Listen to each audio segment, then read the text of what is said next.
We are in a new age of boxing. Long gone are the days of high-level, high-class boxing. The days of Muhammad Ali, Joe Frazier, and George Foreman are so over. Now, we're in the new age of boxing. The Jake Paul age of boxing.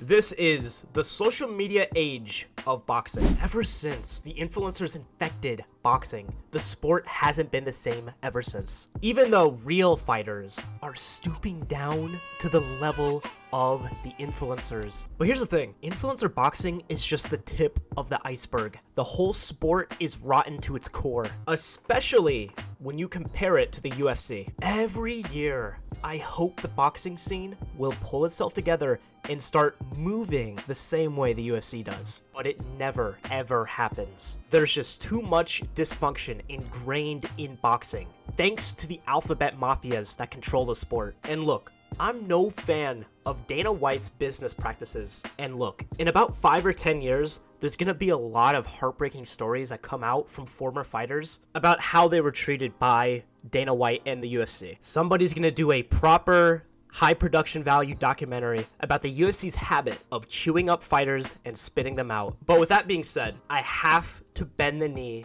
I need to concede we are way better off compared to other combat sports. The amount of can crushing that happens in boxing, thanks to the great system like mandatory challengers, is insane. Let's take Sean O'Malley as an example. If he were a boxer, even coming off his latest win over Marlon Vera, he'd end up spending the next 3 fights, which would probably be around 2 years, fighting nobodies and padding his record. And then his momentum would grind to a halt, and we'd have to wait a painful amount of time to actually see him fight a legitimate opponent. Here's an example. 3 years ago, Canelo Alvarez headlined a $49.99 pay-per-view against a mandatory challenger named Advi Yildirim. Who is that? Nobody knows who that is. Still, to this day, people don't know who that is. Yildirim was a minus 5,000 underdog, and the card was still $50. And listen, by and large, this rarely ever happens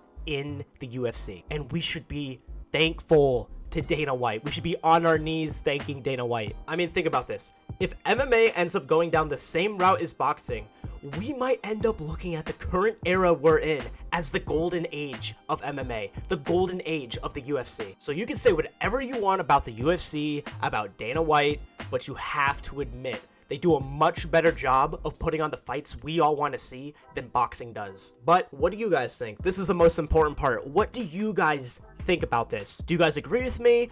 Or do you guys think boxing does it better than the UFC? I don't know. Let me know in the comments down below. If you like this video, please like, comment, subscribe to the LSFC YouTube channel. Thank you so much for watching this video. Goodbye and have a great rest of your day.